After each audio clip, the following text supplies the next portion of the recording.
Hi, this is the Phenom Academy of Life Sciences.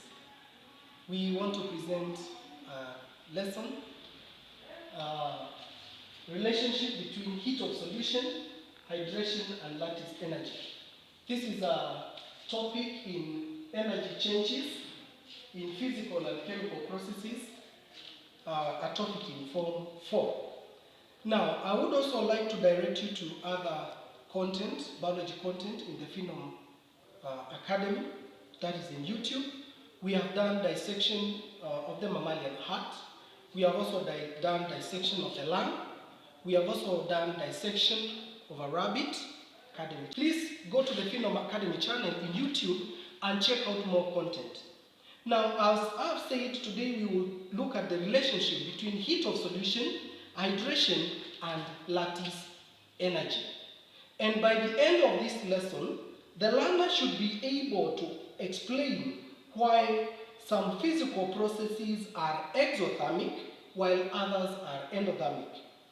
The learner should also be able to differentiate between exothermic and endothermic reactions. Finally, the learner should explain that energy changes in chemical reactions are due to bond breaking and bond formation. So this is what we are going to do in this practical. We are going to dissolve 2 grams of sodium hydroxide in 100 ml of distilled water. We are going to first take the initial temperature of the water, and then we will take the final temperature of the solution. And we will get the temperature change. And we will do the same for potassium nitrate. Decrease in temperature by 2.5 degrees, increase in temperature by 4.0. Now, we want to understand why some reactions, some processes result to increase in temperature, while others result to decrease in temperature. Now, exactly, we need to understand what happens for the temperature to increase. Any reaction accompanied by an increase in temperature is referred to as an exothermic reaction. Any reaction accompanied by decrease in temperature is referred to as an endothermic reaction. At this point, we need to understand bond formation and bond breaking. And we are going to look at what happens when matter changes from solid state to liquid state to gaseous state. I'm going to take an example of water. Water in solid state, that is solid state. When you heat solids, they change to liquid, that is water in liquid state. When you heat a liquid, it changes to gaseous state. That is water in gaseous state. This is steam. When you cool steam, it changes to liquid water. When you further cool water or freeze it, you get ice. So this is heating, this is cooling, this is heating, this is cooling. The 3 states of matter: solid, liquid, and gaseous. Particles in solid state are very close. When you heat these particles, you break those bonds and the particles move apart. Further heating breaks these bonds and the particles are far apart.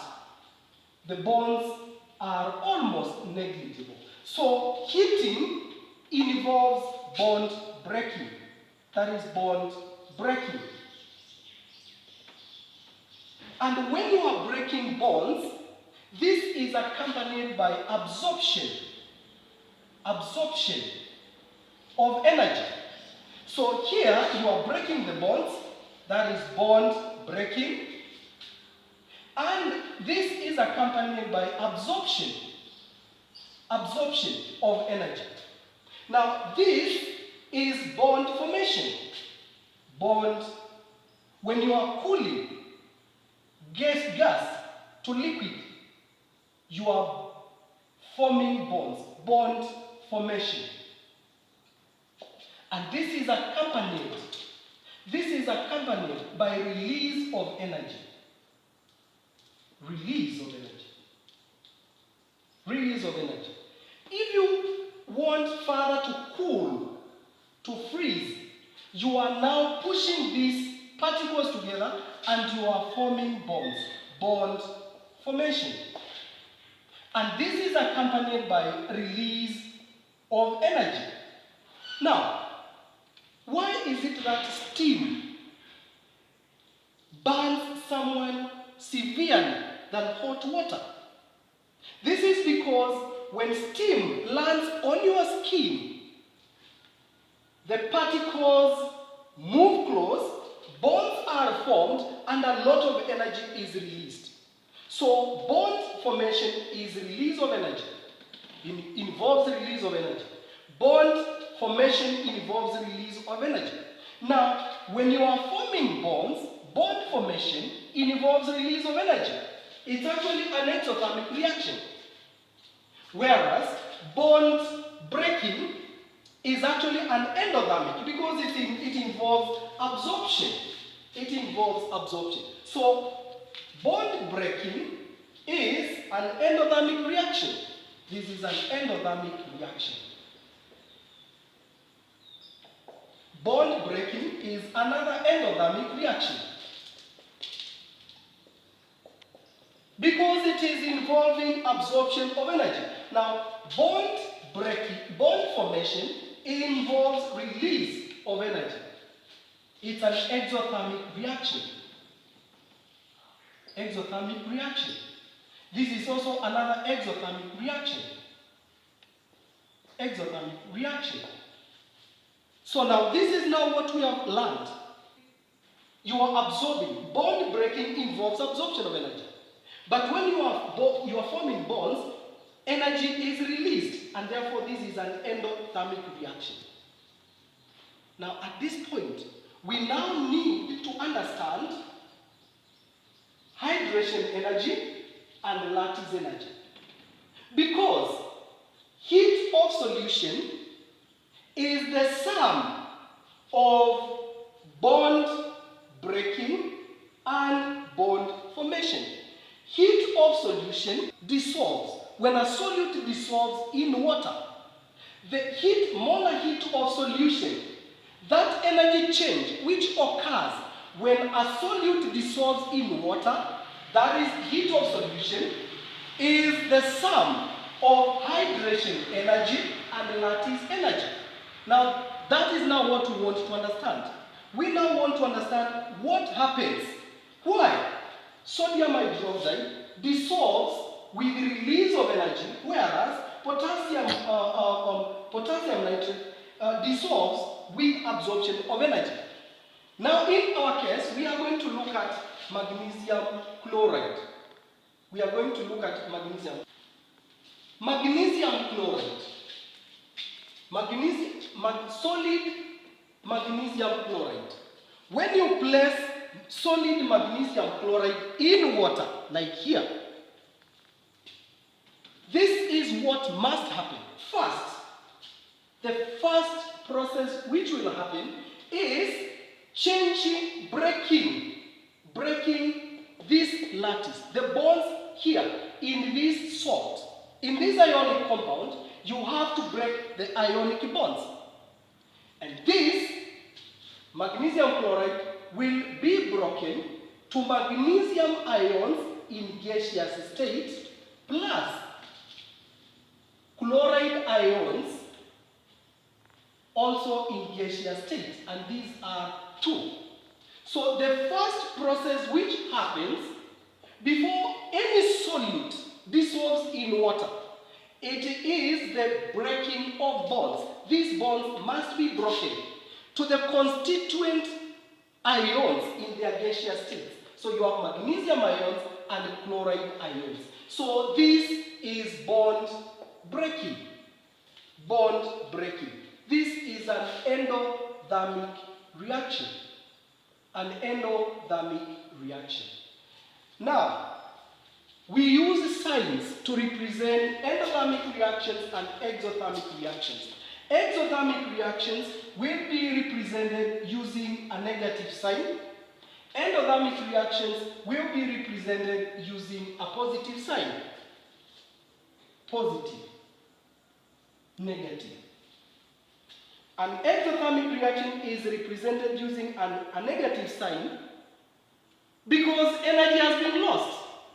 An endothermic reaction is represented using a positive sign because energy has been absorbed. So this first process when magnesium is dissolving in water is involving bond breaking. It's an endothermic reaction. And therefore it's represented by a positive.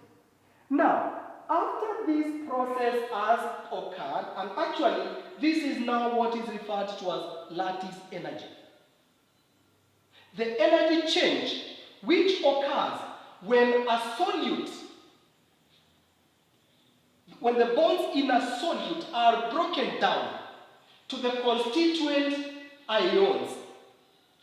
That energy change which occurs when the bonds are broken, that is what is referred to as the lattice energy.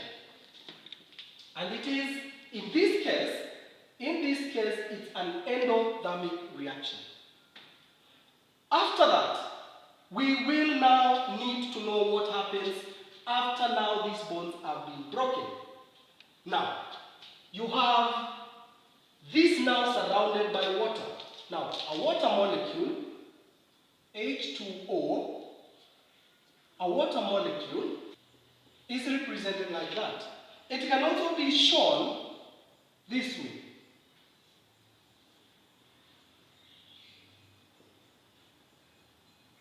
Like that. So you have a positive end and a negative end. So now this magnesium chloride, these ions are now in water. The next step, this is the first step. The second step is bond formation. Bond formation. And bond formation is an exothermic reaction. So this is what happens. The positive part, the positive ions of magnesium, positive part, will be attracted by this negative part of water.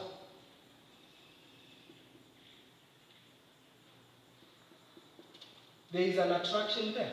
A bond is formed. Now, this negative part, the chloride ion will be attracted by the hydrogen.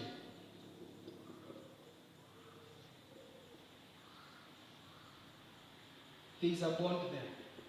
So this is another bond formed. Bond formed.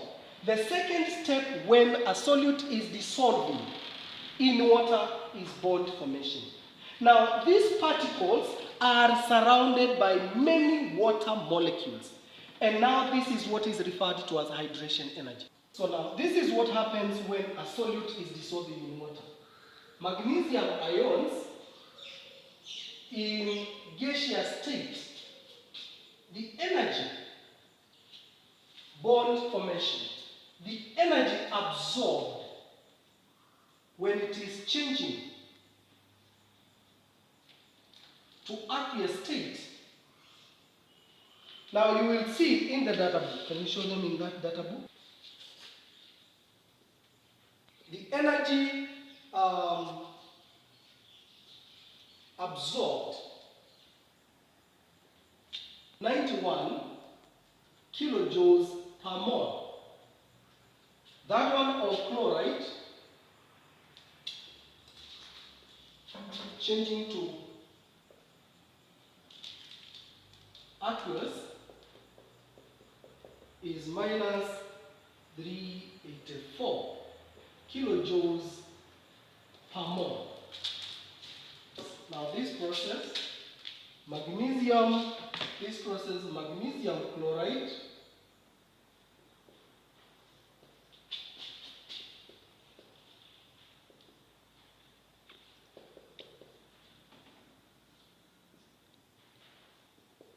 this process is, the energy change is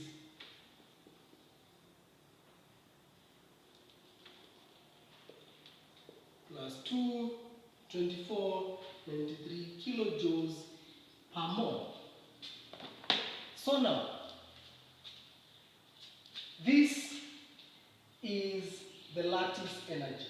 This is the lattice energy, and now this is the hydration energy. Now, heat of solution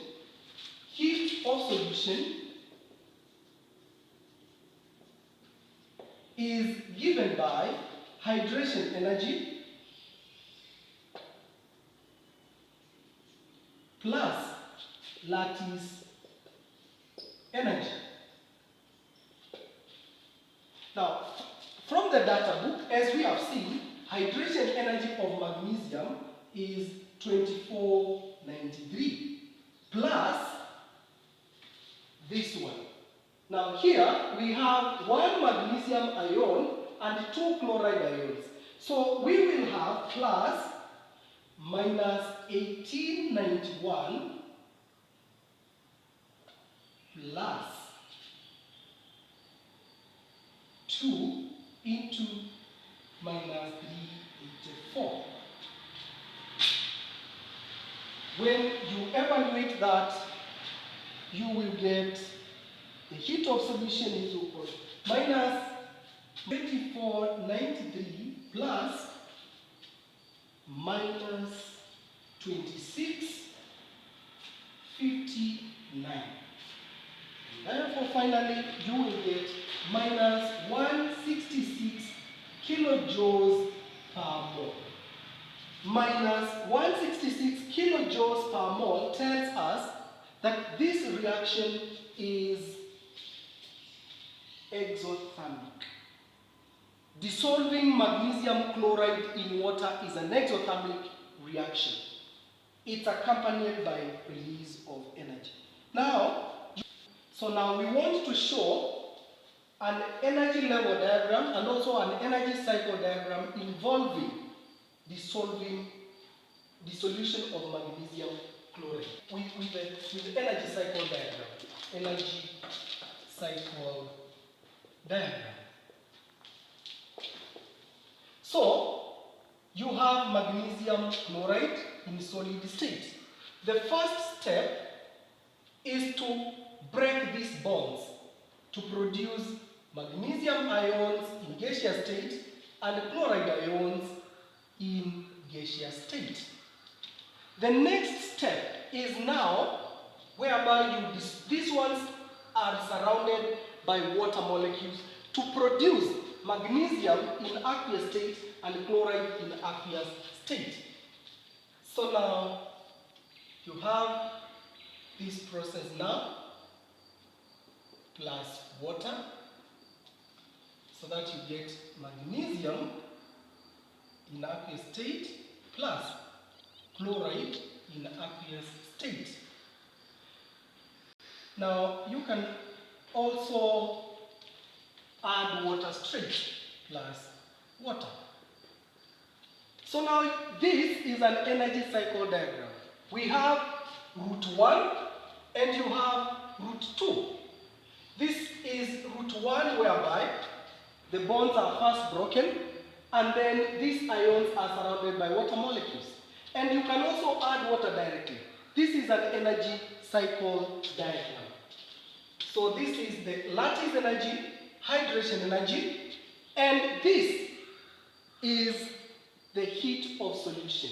We can call this A, B, and C. If we want to calculate C, or rather C is given by A plus B. This is lattice energy. This is hydration energy. And this is heat of solution. We can also show an energy level diagram, whereby you will have vertical axis, horizontal axis, showing reaction progress, and this is energy in kilojoules. If you say magnesium chloride is at that level, magnesium chloride solid is at that level, this is bond breaking. It's absorbing energy. So these are at a higher energy level. At a higher energy level, that is where you have magnesium ions in gaseous state and chloride ions in gaseous state. This process is equivalent to, it's this one, 2493 plus 2493 kilojoules per mole. Now, the process hydration energy is equivalent to 2659. This is 2493. 2659 this is actually, it's an exothermic reaction. So, the ions in aqueous state are at a lower energy level, and therefore, you will present them somewhere there. Below this, because you can, so this energy change is the hydration energy, and it's minus 2659. Minus 2659 kilojoules per mole. So you can see 2493 is smaller than 2659. That's why it has gone up to that. Now, the heat of solution, this is now the heat of solution. The heat of solution is negative 166. Because it is negative, you will also show using an arrow.